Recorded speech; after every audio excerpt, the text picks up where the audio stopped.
Welcome back to another episode of Leadership Roundtable. And this week, I've got Mike and Kevin with me, and we are going to talk about retention. This one goes out to the employer. So if you work for a company and you are frustrated, if you don't think they do enough, if there's something more that you think they could do to make your life better that doesn't include giving you more money, this is the show for you to tag them in, to forward to them. There's going to be a lot of nuggets here about different things that can be done, and quite frankly, we're staying away from the financial one for two reasons. Number one is it's the easy band-aid fix, but the other thing is, money doesn't actually fix. Money just covers up what the real root cause is. And Kevin has written a couple books about uh, employee engagement and why employees hate their jobs. I talk a lot about finding your forever home. So I'm really excited about this episode, and I want to toss it over to Mike to introduce himself. Hey, I'm Mike Donito. I'm a licensed clinical social worker, psychotherapist here in New York, and I also am the director of a large mental health program in New York City. Thank you, Mike. Appreciate that. And Kevin, if you wouldn't mind not only introducing yourself, but kind of kicking off a little bit of backstory about employee engagement and employee happiness, as you are the resident expert on the research there. Sure. Kevin Phillips, recently completed my PhD in organizational leadership, currently an adjunct professor at the University of Tampa, written 3 books on leadership and employee engagement, and currently writing a book called This Is Why I Hate My Job. The big challenge with uh, retention and enabling people to appreciate their workplace, people immediately go to finances. But research shows that finances only keep employees motivated and wanting to stay if it makes a big change in their lifestyle. So incremental increases are not going to cause people to stick around longer nor be more engaged in their work. So for me, the research I've studied and analyzed is that you have to serve a valuable purpose, be empowered to deliver results, and work in a fulfilling environment. So those 3 pillars really hone in on helping people want to stay at their company as well as work hard. And Kevin, as a recruiter, I can back that up. I can tell you that I see it every day where people are changing jobs to get a promotion. So I don't want to discount the fact that money matters. We all have to pay our bills. We all have to survive. But surviving is so much easier when you actually like what you do and you like the people that you work with and you like the work that you're doing. I have found, and I don't know if your research backs this up, but what I've seen over the years is a lot of people get stuck in a situation where they feel like they just can't move, whether it be due to benefits, physically, maybe they can't leave their community to try something new. Uh, but I think that, when money is the problem, they're always going to find a new job to get that extra money if they can't get a pay raise at work. Or worse, they're going to take on additional jobs to try to supplement that income when they don't want to leave behind their main job. But ultimately, one of the things that I'm excited to talk about are just the different things employers can do to really and truly engage. And I've been very fortunate and blessed to be a part of a couple pretty good organizations that I thought really had some good programs that kept the employees engaged. So, we live in an environment. Mike and I have joked about this in the past because we both have sociology backgrounds. Um, I look at folks who do what Mike does, and teachers, um, law enforcement, folks, the rescue services, folks who knowingly enter a field where they already know they're going to be capped financially, but they do it because they love doing it. And I think that is a great sector of the economy to look at because these are people who went to school to get a degree that they knew would take them 20 years to pay off, because they really truly wanted to do the job and to help people. And so, Mike, I'm going to toss the first question over to you from a retention perspective. How in the social services industry, you've been there for a while now, and you've had some time to see some trends. Um, is my assessment close? Because I've actually never worked a single day in the social services industry, so I don't know. Do you see massive turnover due to unhappiness in the job? Um, Actually, yes. You do see, and you're correct. The vast majority of us, like I came into this field because I saw a gap. I wanted to fix it, right? I came home from the military. I saw how veterans were being left out, so that's what actually drew me into this field. Or were being more missed, right? They're falling into the cracks. So, but yeah, but that's everybody's got their backstory about why they came, but I would say probably 99% of the people that came into the field of human services, specifically, not speaking, I've never been a police officer, EMT, or all that, but for specifically for human services, do come because they have that general want to help make things better, bring their experiences a lot of times because a lot of people do come because they've been part of the social services system at some point in their life, or they had some sort of need that was benefited. So yeah, so coming here, being here for that, but the reason for the high turnover is, and John, we've talked about this a couple of times, just the fact of the way the policies in the state or the federal government or the city, whichever funder you have, are changing. It's increasing workload and decreasing reimbursement, which doesn't allow for a not-for-profit to really increase salaries to meet with COLA. Especially in recent years, it was very rough when you're having 8-9%, and then the state's giving you 1% and 2% cuts, things of that nature, or holding you flat, which we saw that in a couple of our programs. So people, your cost of living's going up. You have to find your next job, right? You have to find that next step. I would say for my program specifically, I've been lucky. I haven't had really high turnovers, but I have had people who needed to leave to find something better. I've had people who've had conversations with me about it, about they want to stay, or they really don't want to go to a new job. And I mean, as a leader, it sucks to have to be like, well, I really I can't meet anything that you need. Yeah. So, just out of curiosity, the financial side, I get that. I totally understand why someone would say, I absolutely have to go. And, just as an example, even if you take cost of living increases out of it, the economy, think about a single person who gets out of college, takes that on as their first job, then they get married and decide they're going to have kids. You've got massive increases of expenses right there that would cause someone to need to do something different. I'm from a job satisfaction perspective, just curious. Do you see a lot of shell shock? People coming into the job thinking it's one thing, potentially coming into the job thinking, I'm going to change the world. And do you see them leaving due to just job unhappiness, or does it fall more on the financial side? I would say our leaving falls more on the financial side. I would say it's generally like you were saying, like we come into the field to do the work. Mhm. Everybody, even the ones that do stay, come in and they end up getting their first taste of reality about, like the caseload sizes, what they're actually dealing with, right? Because it's all made to look kind of pretty, and you learned all these theories in school, and it seems so simple.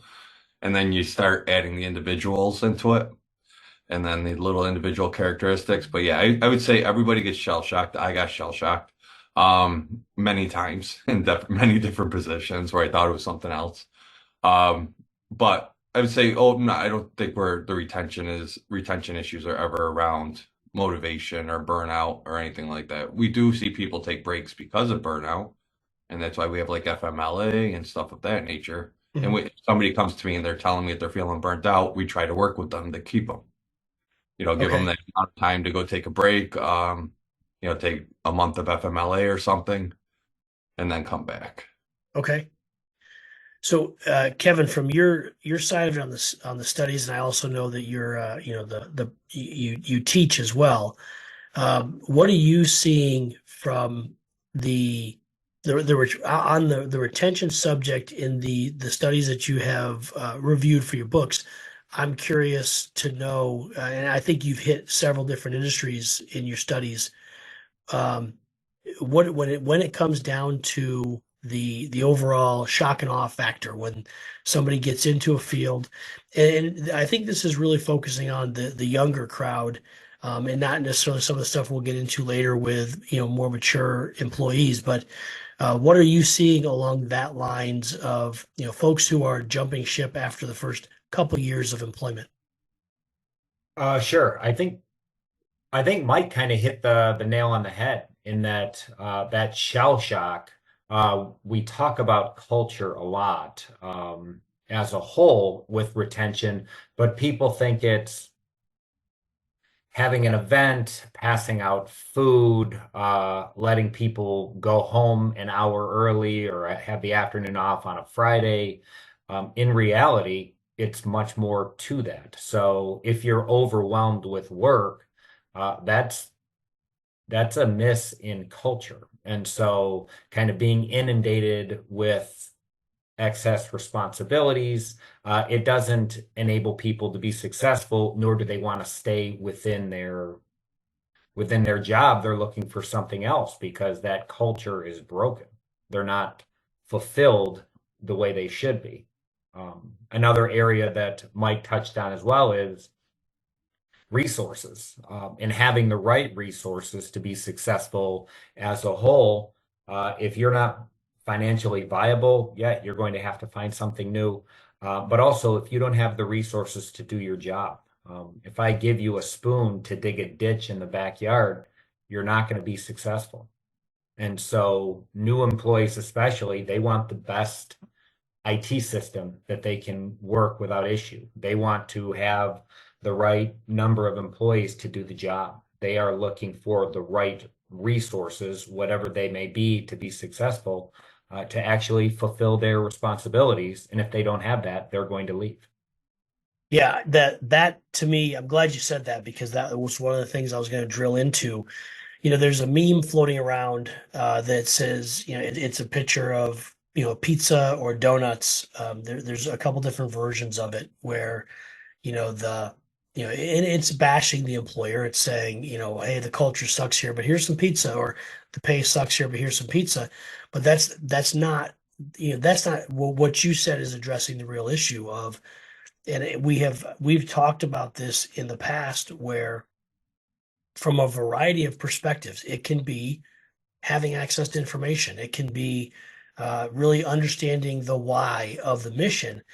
This isn't about the band-aids because I would view, and I do actually personally view pizza and food days and all of those frivolous, low barrier to entry type of recognition as, just throwing money at it.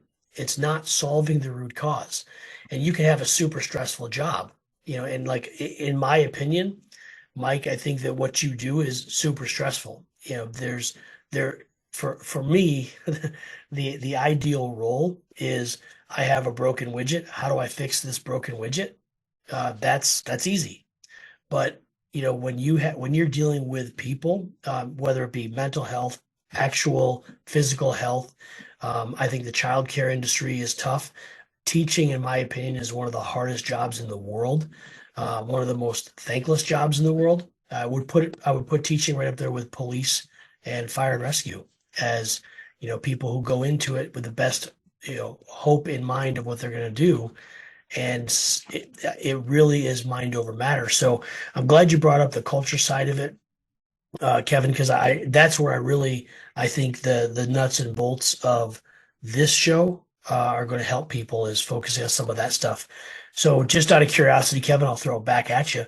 Where have you seen the best cultures or the best tools? And I'm not asking you to call out a company or throw a company under the bus, But from your side of it, when you take away the pizza, the food days, and the pay, what are some of the best ways to fix a culture when a culture is broken?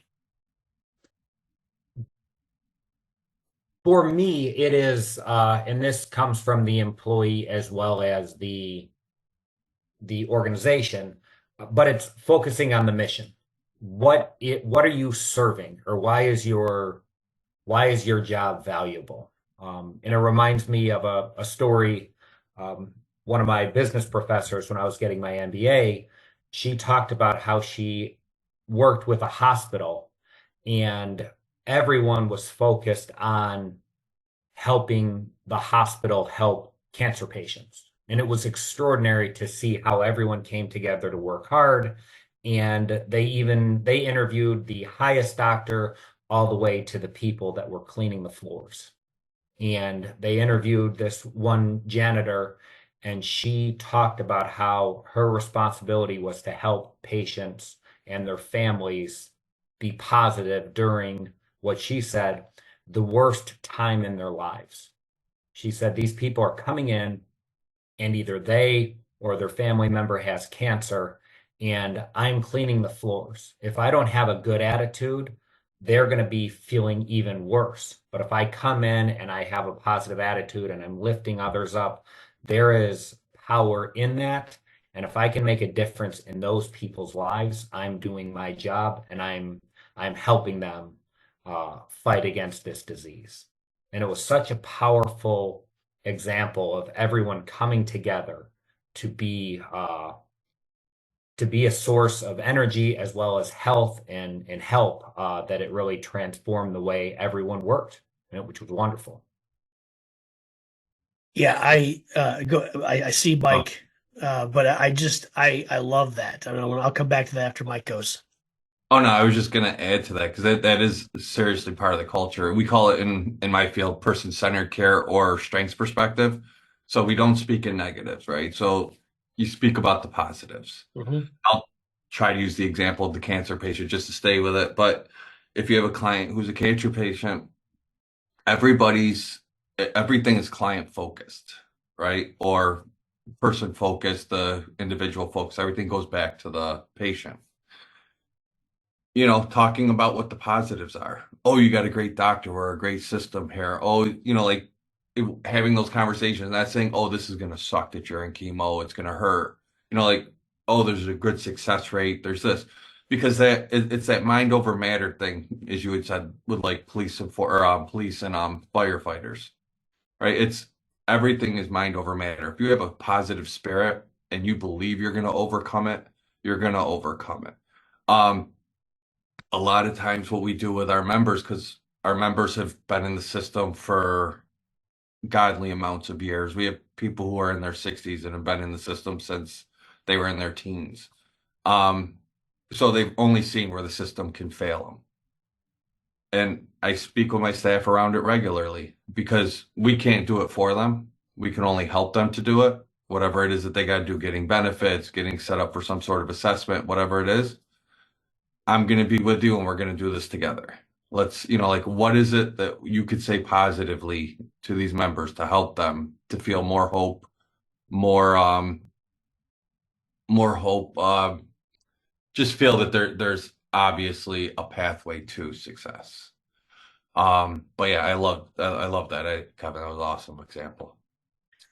Yeah, and here's the thing that stood out to me, Kevin. The reason why I love it, because I'm one of the things that I think helps retention is legitimate feedback, and that feedback doesn't have to be from a boss. That feedback can be from anybody.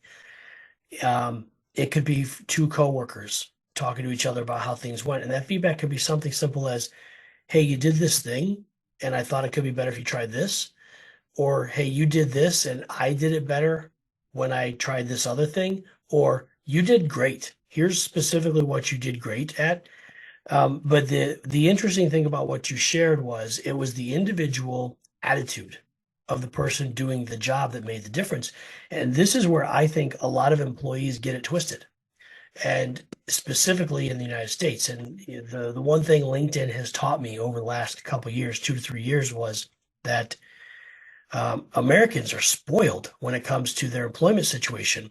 I have friends all over the world who share with me what it's like to go to work every day in a country that's not America. And I think that we get this entitled attitude that we walk in the door and our employer owes us something.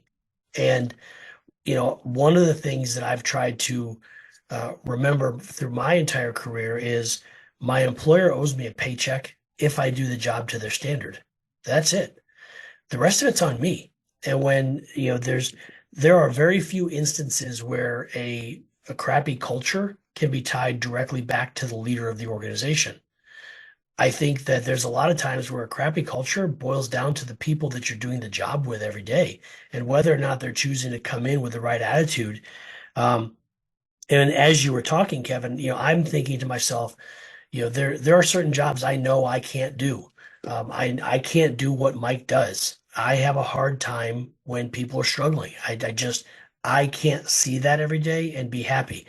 I tried to do a career in collections, and it drove me insane because I saw people who were having, all types of situations that led them to not be able to pay their bills. And then I've got to be the guy to come in and say, let me find creative ways of getting my money. Screw everybody else. I couldn't do it. It was a crappy job where I felt bad about myself at the end of the day. But there are great people out there who absolutely love and thrive off of helping others, and it gives them that sense of fulfillment. And to me, it doesn't matter what you do. I recently had someone reach out. They were laid off from their job, and they're desperately saying, "I just need a job." I said, "But you don't just need a job. That's what led to this situation. What you got to do is find out what makes you truly happy and go after that." And it sucks. I know it sucks, that fear and that pressure of not having a paycheck.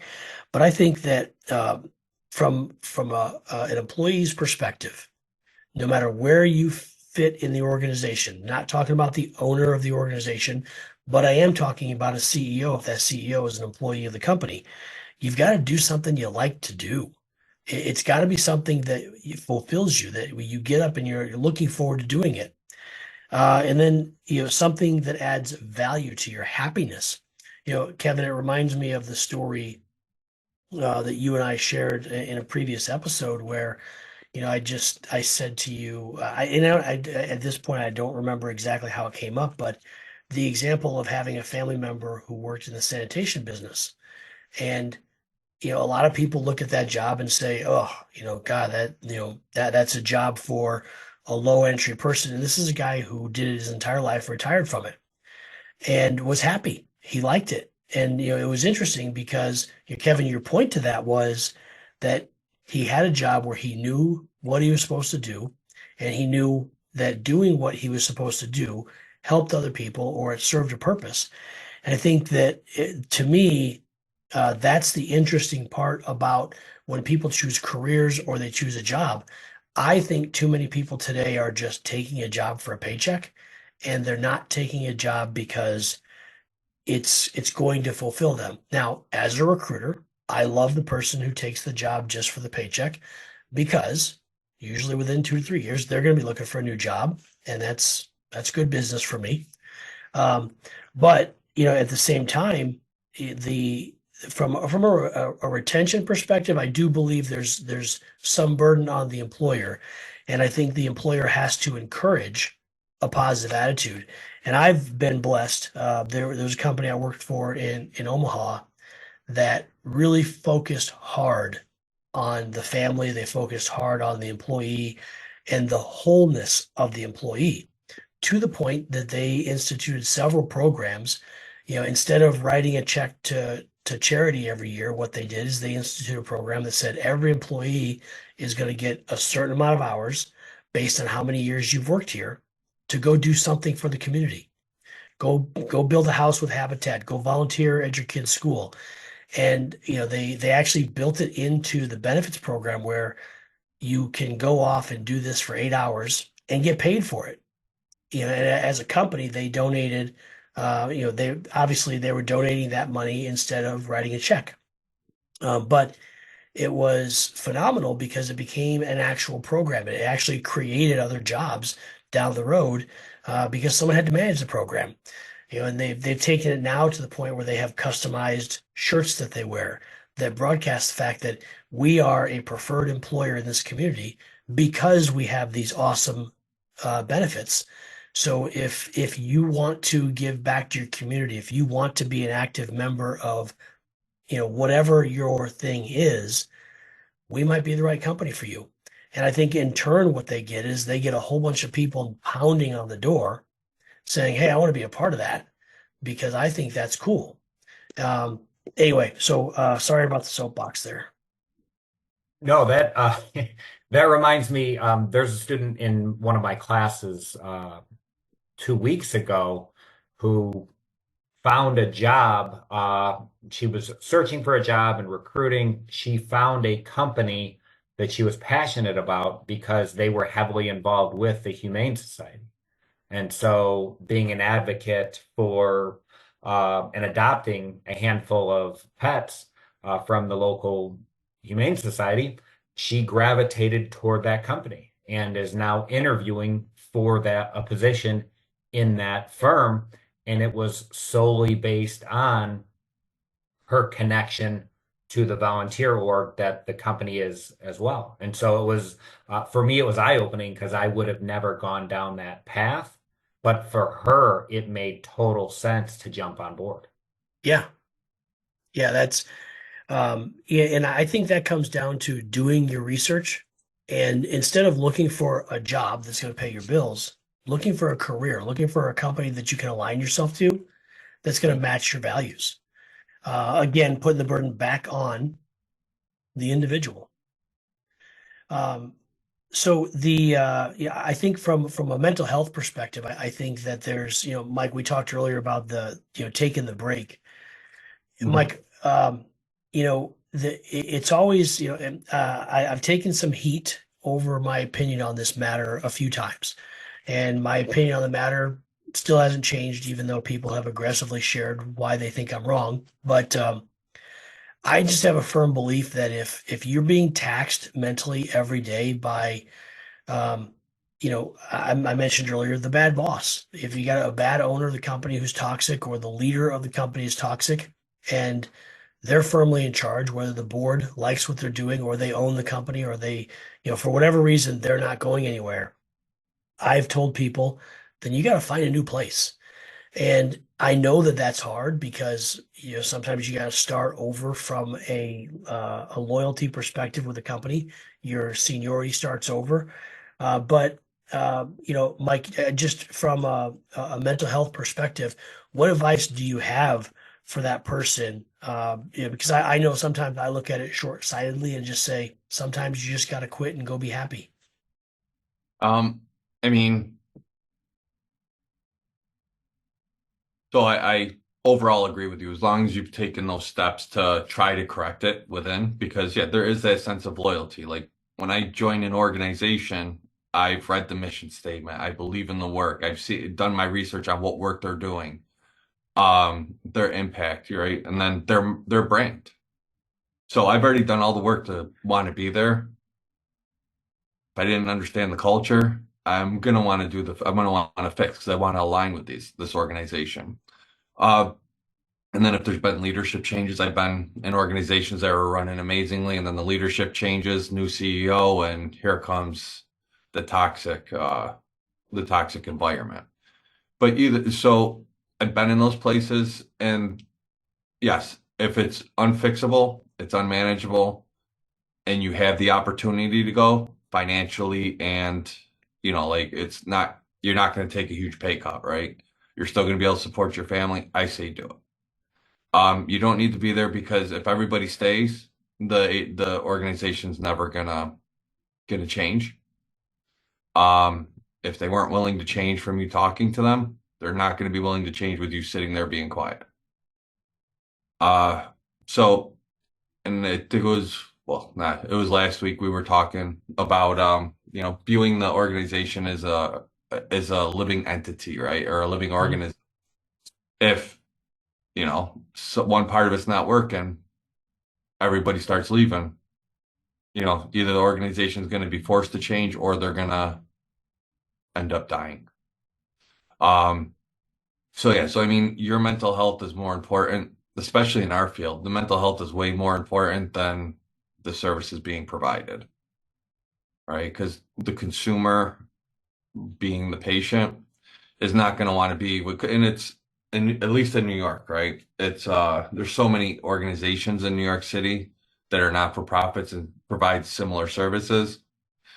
It's they can shop us like Walmart, and they do shop us like Walmart sometimes, right? Like I have had clients call me that are from a whole nother agency and be like, "Hey, I need help with clothing. Can you help me with clothing? I'm currently with VNS, and this is what they give me." And I'm like, "Hey, like this is what some people actually do. Hmm. I want to see what they're going to get." Um, and then you have some that do call and say, "Hey, I'm getting this amount of services this month. This is what I want. This is what I need. What can you do?" But they do shop around. So if you have miserable staff who are unhappy, uncontent with their job, overwhelmed, burnt out, and you're not making changes to try to address this, you're going to lose your staff ultimately. And rightfully so. The staff should be up and out. They need to take care of themselves so they could take care of others. So just for devil's advocate side, take the other side of this of what advice do you have for a situation where they can't afford to go, they have to deal with it, or maybe they're trying to go and they're not hireable. Um, how do you and here's what I mean by that. What when I say not hireable, because I think everybody's hireable, but Mhm. when you've got that person who is at the point where they're toxic and they're miserable, their job is just wearing them out, and it's bleeding through. It's bleeding through to their other interviews, or potentially they do something so unique and nichey that it's hard to find something new. What would be your advice for that person? They can't change their situation, and they can't leave to go do something else. How does a person find that happy place? How do they find that thing that helps them balance and at least mentally get themselves through it?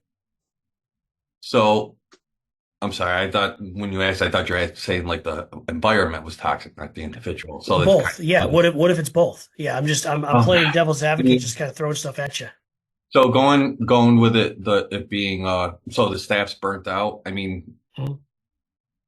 reach so is it as a leader when I've seen this in the past and I've noticed it, or I see a staff that's generally positive and they start to slide a little bit, recommend them to EAP, get some help. Let's look at taking a break. What like and trying to address that as a leader to save the staff, right? Because I mean, this is everybody's got value. My staff are all important to me. My staff are all important to our clients. Because you're down one, you've got to backfill that, right? And then that's X number of people in the community that are not provided the best services we can provide because now they're on somebody else's caseload, overloaded, or being temporarily covered, and it's somebody they don't know. And it's we got to look at those relationships. So my staff's morale is very important. So I tend to recommend to EAP, hey, go talk to somebody. Let's see what we can do. Do we need to take a break?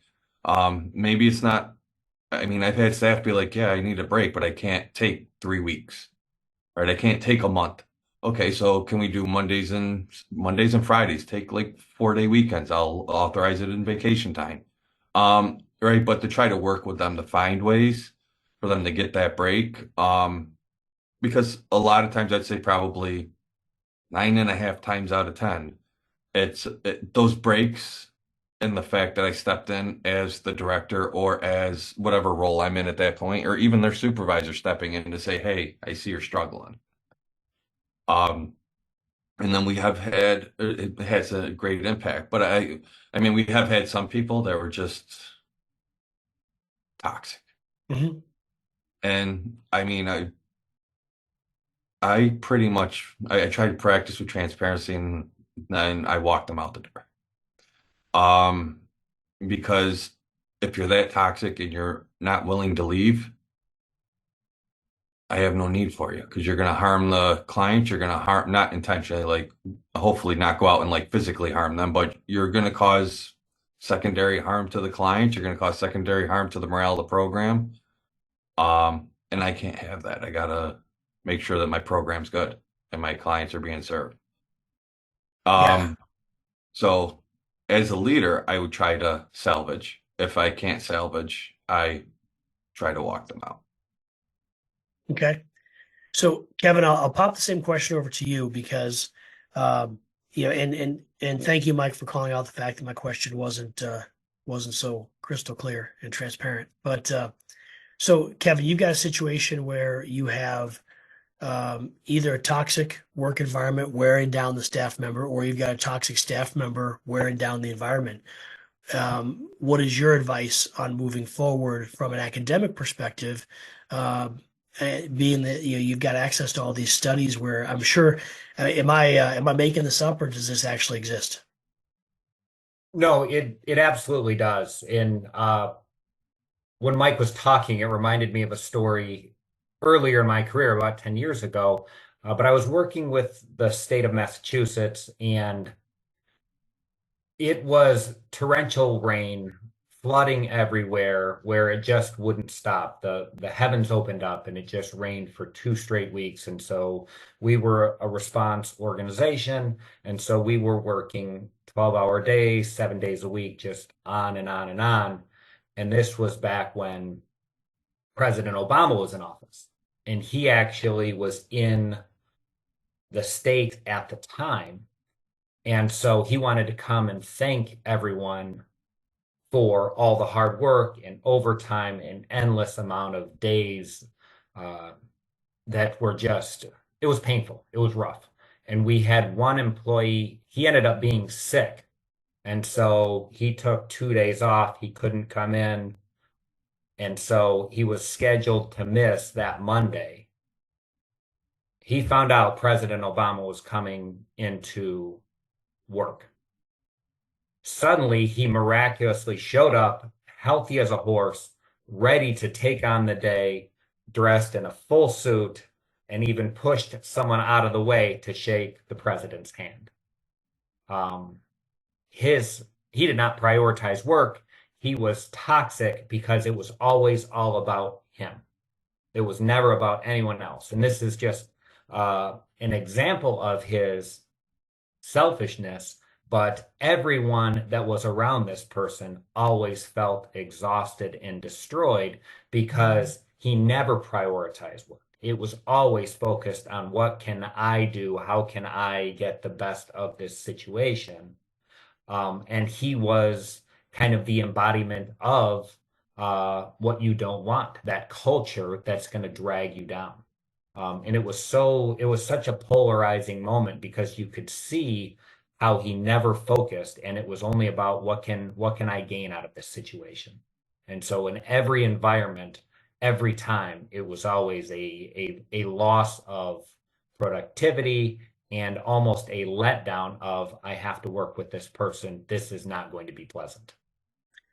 So interesting. I'm So we're talking about retention and how do we keep the good people, and you've got a couple examples of where you've got someone toxic, and you said something there that may cause my entire perspective on this to pivot. You said it was selfish. It was all about the person. And I have always tried to put myself in a spot when I'm dealing with somebody who's toxic to say, someone hurt them somewhere, and it's causing them to act the way they act. But if we're talking about individual accountability and people looking in the mirror to say, how can you make this situation better? Your point is probably more accurate, Kevin. It probably doesn't have a lot to do with someone else hurting them in the past. It probably has more to do with how they're interpreting the situation and making it about them, and really that selfish approach to seeing the world, where the world did me wrong, versus really putting that burden on somebody else. And it's one of those epiphany moments while you were talking that I thought, I've been talking out of both sides of my mouth here when I say you have the choice to make your current situation better, or you have the choice to interpret the world in a way that benefits you. And that's a great example. Thank you for that. And so now I guess I kind of want to throw that out there. I'm interested in Mike's opinion, but I want to know both sides of it so you guys can flip a coin, decide who goes first. But from the toxic environment where you've got that person who just always brings the trash to work with them, the yeah, I'm curious, Mike. Do you think it is do you think it falls more on and I'll almost use the word trauma. Correct me if I'm wrong on the use of that word in that situation. Um, or is it more just selfish behavior?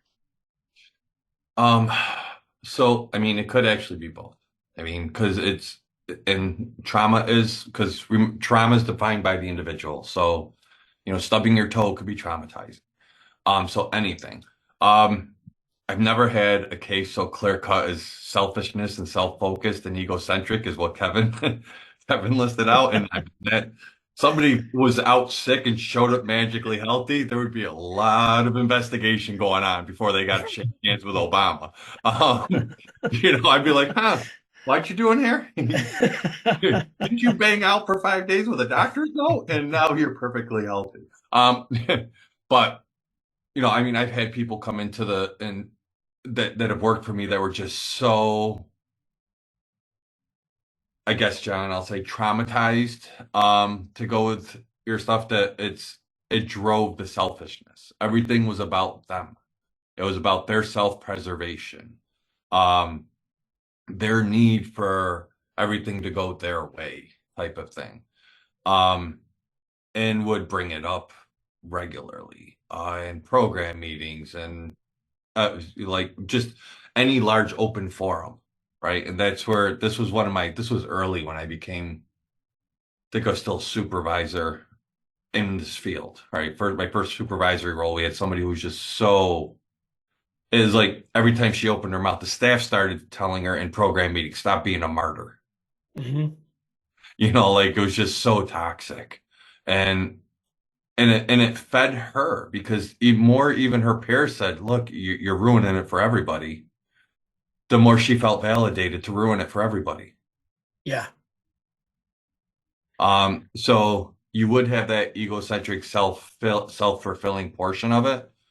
Um, but I mean, to go back to, I've never wanted to get into the mental health of, I'm your employer, I'm not your therapist type of situation. I am here to listen. I am here to guide you. I am here to help you, but the job's before your mental health with me. Well, sorry, that just sounded so wrong. Especially from a mental health professional. Yeah, I don't care about your mental health. Get to work. No, but and I have to keep because the job is the priority. I'm not here to delve into your traumas and provide psychotherapy, right? That I'm here to help you link to that because it will impact your job. But I still have to make sure we're meeting our metrics.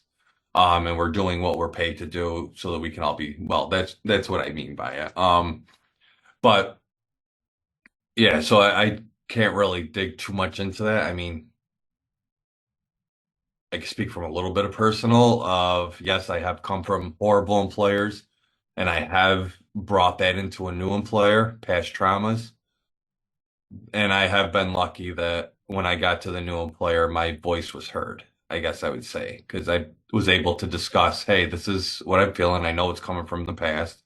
And we were able to, build around that and turn it into a successful experience for all of us. Okay. So before we transition onto what you just said there about the good employer who made you feel heard, Kevin, I want to put it back to you to see if you have anything to add to the someone hurt me versus selfish mentality. Yes, so I think it kind of what Mike said. I think it can be both or either. Um, it really depends on the person as far as, all right, maybe they're just a selfish person, or maybe they did have a trauma in their work experience. But it also goes to the top in that what is allowed. by the employer? What is allowed by the leader? If the gentleman I referred to in my story, he wasn't reprimanded previously for other areas that he missed the mark on. And so he felt empowered and enabled. Like, if I'm not going to get in trouble for previous, why would why would my hand be slapped for this? And so he felt completely justified to walk into the workplace because he knew he was covered.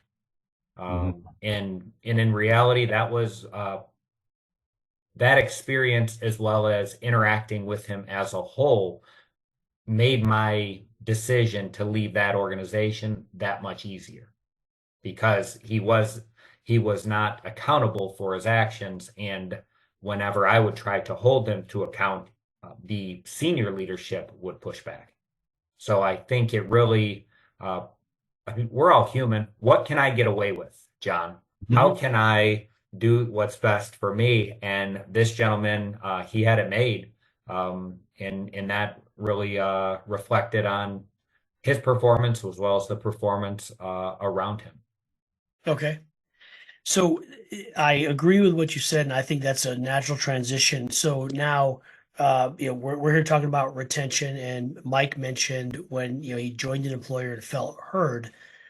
So, I think, we've handled the piece of this that says you as an individual, you also have an obligation to, number one, do something that you like to do something that adds value to your life. Don't show up with the trauma from the past. You have to be good to your people. So let's talk about some examples of when you've seen it done right by an employer, when you've seen employers that just hit it out of the ballpark with their retention efforts, with their benefits, with how they make you feel when you show up. Mike, I'll toss it out to you since you brought it up first.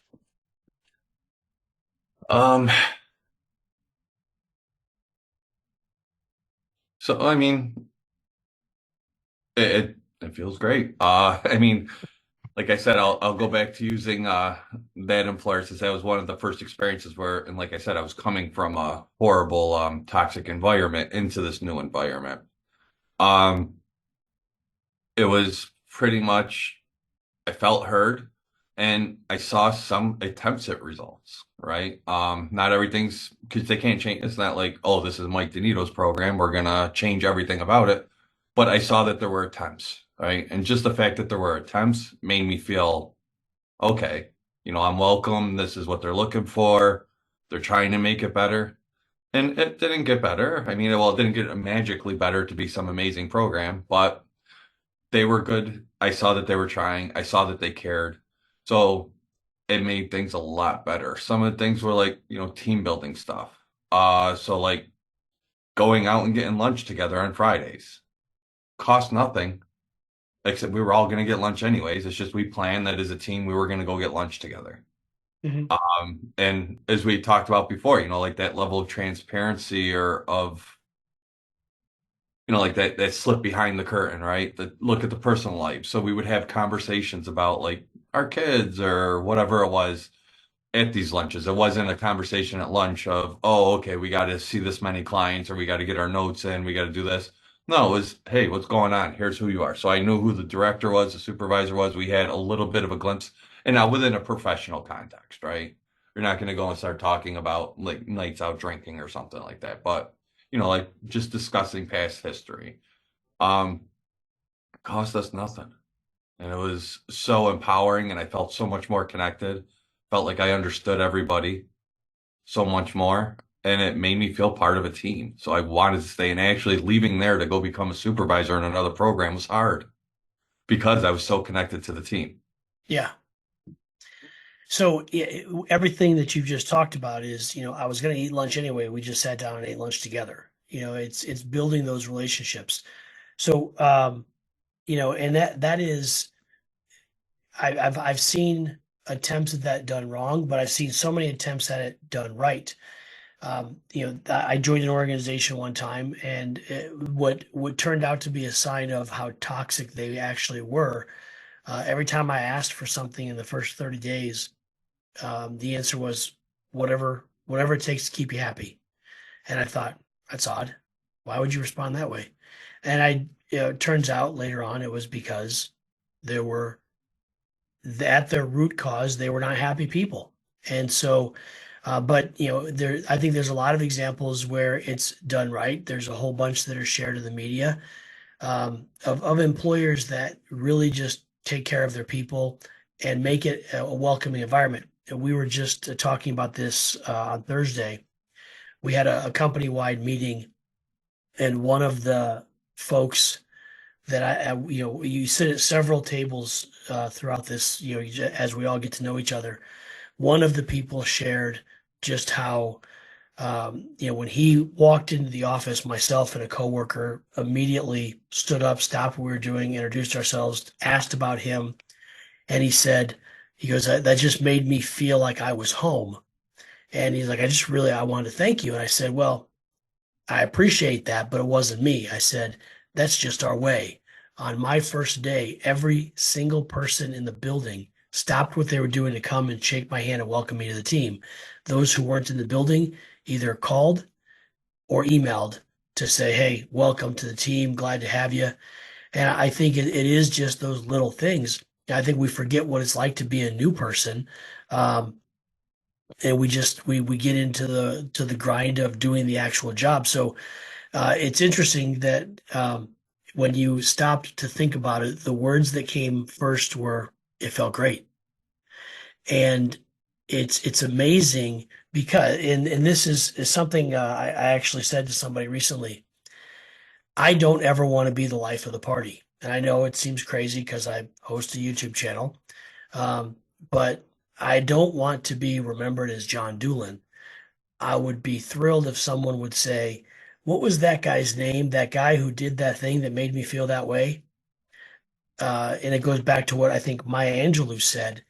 And somebody else has probably said it as well, but when you leave a room, how you make people feel when you enter that room, to me, that makes a difference. And I think that can be applied from the employer's perspective as well. It doesn't have to be about money. It can simply be about how do you welcome someone to the team.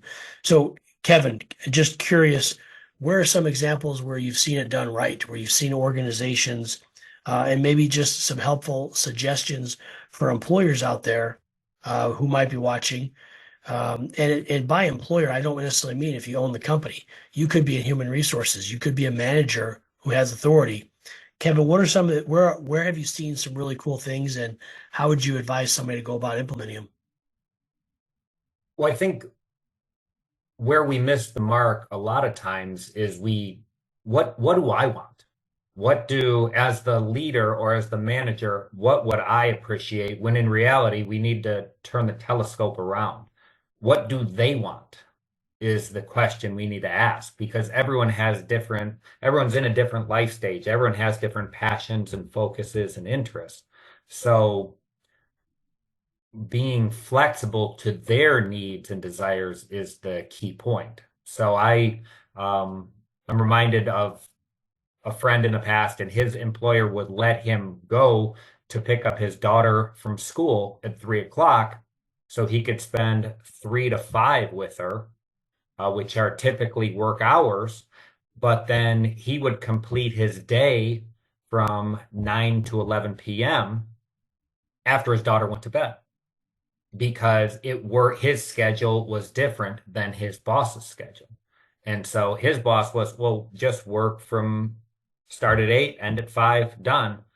His boss didn't have any young kids. And so that perspective was different because his life stage was different. So I think we need to get out of what is it, the golden rule, do unto others as you want done to you. It should be do unto others what they want, because that is really what we're trying to be as leaders. That's pretty fair, I think. And I like that. So, and just that I think that's one great example of, how to allow someone to have that personal time, but translating that across the board is pretty simple. And I think it goes back to kind of, Mike's example. You don't know those things if you don't take the time to get to know those things. and sitting down and having that meal and breaking away from the office to just to get to know each other, to build that relationship. It doesn't mean you have to be friends. It just means you're listening, you're hearing, you're absorbing. And I think there's a lot that can come from that. So thank you for that. I appreciate that. I mean, John, just to kind of add to it, it's more of like humanizing, right? By learning that little bit about each other, you're humanizing each other, which, it helps to develop that bond or that alliance versus, this is, like Kevin said, if I'm working 9 to 5, you're working 9 to 5, Mhm. right? I'm not a robot. I don't work for a robot. Yeah. Yeah, that I agree with Kevin's example. I think it's actually one of the things that when people call and say, "Hey, how do you like your new gig?" One of the things I say is I love it. And I think they expect me to go into what's great about my job. And the following sentence after I love it is I get to drop my kids off at school. I get to pick them up from school. I get to have lunch with my wife. Those are the top three things that I enjoy about what I do. It doesn't mean I dislike what I do. I love what I do, and I pretty much do what I do 24/7. But for me, I have found that thing that I can do that adds value to my life while adding value to other people's lives. And in the end, if I help my employer make a little money, that's a bonus too.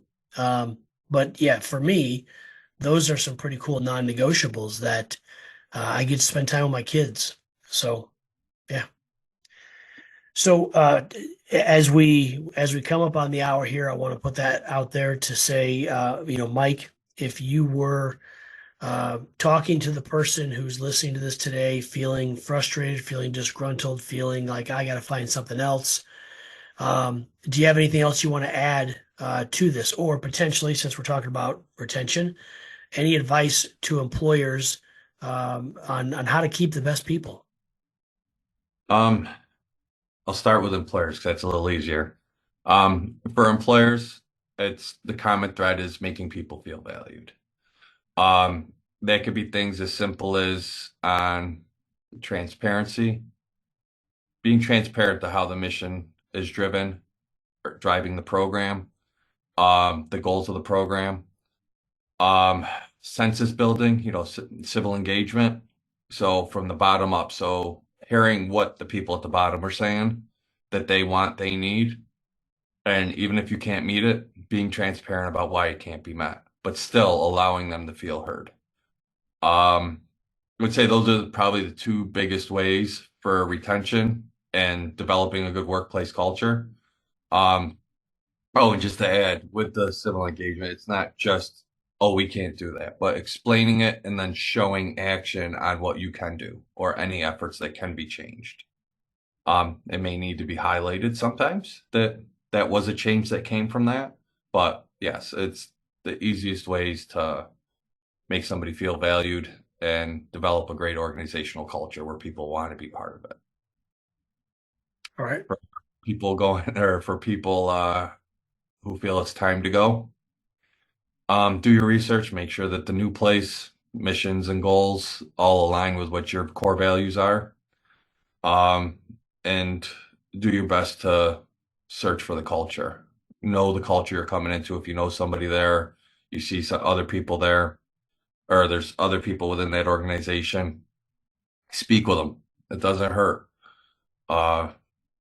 If you can somehow get the supervisor, be ready in the interviews to have these, personal like types of conversations. Like, who are you as a supervisor? What's your supervision type, right? What's your communication style? These are all key things that we tend not to ask in interviews. I've done many, many interviews where I'm asking them this stuff. Nobody's ever asked me. Mm-hmm. So those are the big things to look out for. And those are powerful questions to ask too. I know I've shared previously when I brought some of those issues up at interviews, and I think because so many people are afraid to. They walk into the interview thinking I have to impress them, so they hire me. More people need to see it from the other perspective. Yeah, the employer has the control because they control the money, but you have the control because you bring the talent. And so that's great advice, Mike. Kevin, same question, right back at you. Yes, we didn't really dive too much into it from a personal standpoint, but it's finding what you want to do, not what your parents think you should do or what will impress your friends or family, but where are your passions and interests? Because too many people, I mean, we live in a social media world in which we need to impress everyone at all times.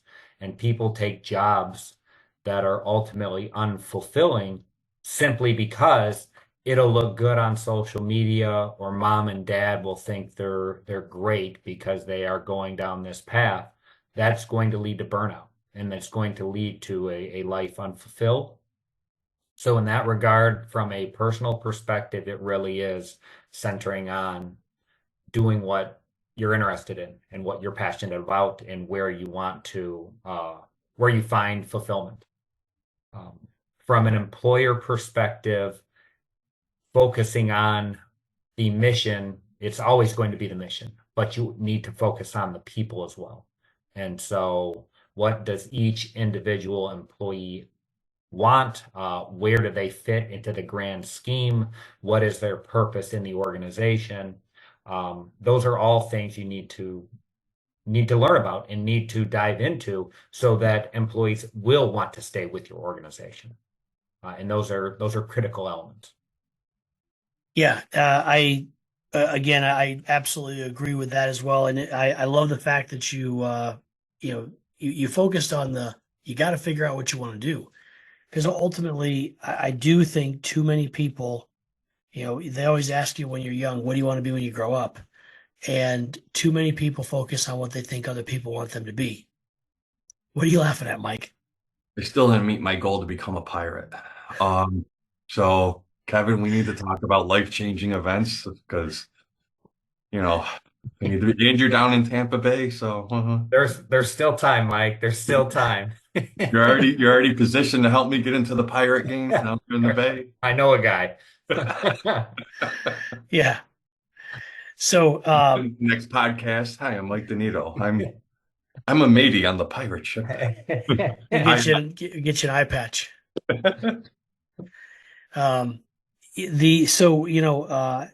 I think that's a powerful thing for people to take away from this is if you're not doing something that you're happy about, that's where it starts. And it really does start with you. And, I recognize that there are challenges, but for every challenge, I can share with you 5 or 6 examples, maybe more than that, of people who overcame those challenges. I know people in real life who left oppressive countries, and some of them had to just walk because they could take nothing with them. And they found their way to happiness. They found their way to doing something that really just improves their life. So there are excuses for everything. You can come up with what you think is a reason why you can't be happy. But ultimately, if you make the decision that today I'm going to be happy, that today I'm going to make the change, I'm going to do this, I think that will lead you to that ultimate satisfaction. I think from an individual perspective, period. From an employer perspective, I'd wrap this up to say, I think you need to take the advice you heard today and get to know your people. And don't be afraid to have those conversations. Don't be afraid to belly up to the lunchroom, cafeteria table, or, wherever your people hang out, whether it's a local restaurant, fast food, whatever. Don't be afraid to show up, sit down. Mike's not saying you have to buy their lunch. They were going to buy their lunch anyway. Just sit down and enjoy a meal with them. It's not about spending money. It's not about throwing money at them. It's really what I think it boils down to is if you want people on your team, take the time to realize they're people on your team. And with those people come everything that comes with people. Whether we've talked about this before as well. Think about your kids. When your kids go off to find that first job, who do you want them to work with? Do you want them to work with someone who just says, here's your number, there's your button, go push it? Or do you want them to work with someone that says, what's the real value you can bring to this company? And let's try to figure that out, because if you feel like you're bringing value and it makes you happy, you're probably going to make the company better. And if you make the company better, I'm going to get more people like you. So there are plenty of organizations out there that can be examples for this. We're not inventing anything new. We're just simply sitting here today talking about the issue. And I would encourage you, check out the books that Kevin has written. Connect with Kevin. Kevin has a lot of great ideas about this subject specifically. And I think from both sides of the fence, Kevin can help you to guide your programs to bring more talent to the table. Kevin could potentially help you to find your place, to find your happy spot, to find where you're contributing to the world at a level that makes you step back at the end of the day and say, I feel accomplished today. I feel like I actually did something meaningful. So with that, I want to thank everybody for watching. And Kevin, Mike, anything else you want to add before we end the show today? Good, thanks. No, I appreciate it, John. Thank you. All right. Thank you for watching. Please like, comment, and share as you see fit. But if nothing else, go out there and follow Kevin on his social media pages. Kevin's out there dropping knowledge every day. And I think Kevin would make a truly outstanding addition to your organization if you want to take better care of your people. So thank you very much. I appreciate you guys joining me today.